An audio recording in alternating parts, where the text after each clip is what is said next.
Hello friends, good morning. আজকে সকালবেলাটা start হয়েছে, আগে মেয়েকে স্কুলে দিয়ে এসেছি। তারপরে খুব একটা ব্যাড নিউজ এসছে। আমার মামা শ্বশুর অসুস্থ, তো হসপিটালে অ্যাডমিট। তো যাই হোক, বাড়ি আমি আবার চলে এসেছি। এসে বাকি রান্নাটা কমপ্লিট করলাম। খুবই অবস্থা খারাপ ওনার। ভগবানের কাছে আশা করি যেন উনি তাড়াতাড়ি সুস্থ হয়ে ওঠেন। তো সবাই ওখানেই গেছে। আমি মেয়েকে স্কুল থেকে নিয়ে এসে এটা চিংড়ি মাছটা বানাচ্ছি, একটু কষা টাইপের।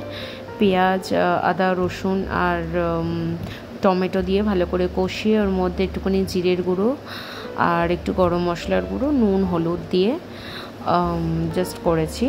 আর এটা হচ্ছে ডালে ফোড়ন দিচ্ছি, পেঁয়াজ, শুকনো লঙ্কা আর পাঁচফোড়ন দিয়েছি। রাঁধুনিটা একটু বেশি অ্যাড করলে ভালো ফ্লেভার আসে, তো রাঁধুনিটা আমি একটু বেশিই দিয়েছি। তো ডাল করেছি, পটল ভাজা করেছি, আর হচ্ছে আলুটা সেদ্ধ করে গেছিলেন আমার শাশুড়ি মা, তো আর ডাল সেদ্ধটা করে গেছিলেন, আমি শুধু ফোড়ন দিয়েছি আর শুকনো লঙ্কা দিয়ে মেখেছি। শুকনো লঙ্কা পেঁয়াজ দিয়ে আলু মাখা খেতে কারা কারা পছন্দ করো প্লিজ কমেন্ট করে আমাকে জানিও। তো সমস্ত কিছু করে নিয়েছি আর মেয়েকে স্নান টান করিয়ে ওকে একটা ফ্রুটস খাইয়ে দিয়েছি। একটা ফ্রুট মানে বলে বানানা খাইয়ে দিয়েছি, কারণ একটুখানি দেরি করে খাওয়ালে, আজকে তো যেহেতু স্যাটারডে, তো স্যাটারডেতে ওর তাড়াতাড়ি ছুটি হয়ে যায়। 11টা থেকে 12টা জাস্ট একটা ওদের জাস্ট ফিজিক্যাল অ্যাক্টিভিটি হয়, তারপর ছুটি হয়ে যায়। তো ওই জন্য তাড়াতাড়ি চলে এসছে বাড়িতে। আর দেখুন আমার পাশে ঘুরছে আর দুষ্টুমি করছে। আর এটা হচ্ছে দুপুরের লাঞ্চ, পটল ভাজা, শাক ভাজা, আলু সেদ্ধ, ডাল আর ওই চিংড়ি মাছের তরকারিটা অপূর্ব লেগেছে। মানে এই ডাল সেদ্ধ দিয়েই অর্ধেক ভাত খাওয়া হয়ে যাচ্ছে, আর সাথে মেয়েকেও খাওয়াচ্ছি। বদমাইশটা মুখের মধ্যে রেখে দিয়েছে, মুখের ভাত শেষ করে না। মানে আমার মনে হয় 4 গরস খাওয়া হয়ে যাবে, ওর 1 গরসও খাওয়া হয় না। এটা সন্ধেবেলা, আজকে রাতে করেছি আর কালো জিরা আলু দিয়ে তরকারি, আর রাতে রুটি আর পরোটা হবে। আর মেয়েকে সুজি খাওয়াচ্ছি, খাওয়াতে খাওয়াতে রান্না করছি। আর হচ্ছে আমার শ্বশুরের একদম কম তেল দিয়ে ঢ্যাঁড়সের একটা পাতলা তরকারি। আমার হাজব্যান্ড চলে এসছে আর আমি রেডি হয়ে নিয়েছি। রেডি হয়ে এবার সাজুগুজু করে নিয়েছি। দেখুন আমার মেয়ে ঢং করছে, গান শুনতে শুনতে একটু ডান্স করে নিয়েছি দুজনে। তো আমরা যাব একটুখানি ঘুরতে। হাজব্যান্ড তাড়াতাড়ি চলে আসলে কার না মজা লাগে। ঘুরতে যাব। আজকে না একটা বড় ট্র্যাজেডি হয়ে গেছে, সেটা পরে বলছি। ভয়েস ওভার দিচ্ছি এখন, তো পরে বলছি। দেখুন আমার মেয়ে ডান্স করছে। আমার মেয়ে ডান্স করতে খুব ভালোবাসে, আমারও ভালো লাগে। আমরা দুজনে এরকম মাঝে মাঝে গান চালিয়ে দুজনে মিলে ডান্স করি, ভালো লাগে, মনটাও খুব ভালো লাগে।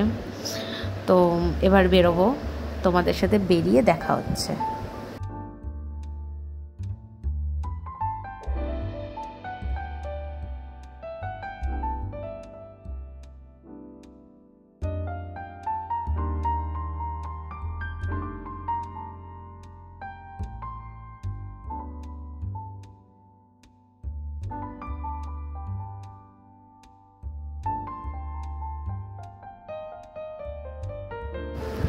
এই যে মোমো খাচ্ছি। এই দোকানটা থেকে না আমি মোমো খেতে খুব ভালোবাসি, আর সেটা আজকে বলে নয়, প্রায় অনেক দিন আগে আজকে বলে নয়, মোমো খাই দোকানটা থেকে।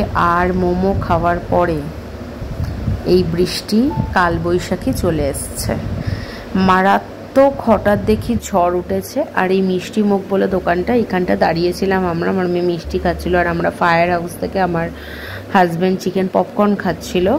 আমি মোমো খেয়েছি, ও চিকেন পপকর্ন খেয়েছে, আর আমার মেয়ে মিষ্টি খেয়েছে। তো এইখানটা মিষ্টি মুখের এইখানটা দাঁড়িয়েই আমরা এসব খাওয়া খাই করছিলাম। হঠাৎ দেখছি মারাত্মক ঝড়, সাথে সাথে বৃষ্টি নামলো। মানে আমরা পুরো আটকে গেছি। এবার আমরা ভাবছি কীভাবে বাড়ি আসবো। কোনো রকমে ভিজে ভিজে বাড়ি এসেছি, মেয়েকে রেনকোটে মুড়ে। তো বাড়িতে এসে ডিনার করলাম। আর দেখুন রাস্তায় একটা লোক নেই, এই ধোসাওয়ালা যাচ্ছে আর বৃষ্টি পড়ছে। আর রাতে দই পাচ্ছি, তার জন্য টক দইটাকে ফেটাচ্ছি। এখন তাহলে টাটা, গুড নাইট, সবাই ভালো থেকো, সুস্থ থেকো, বাই।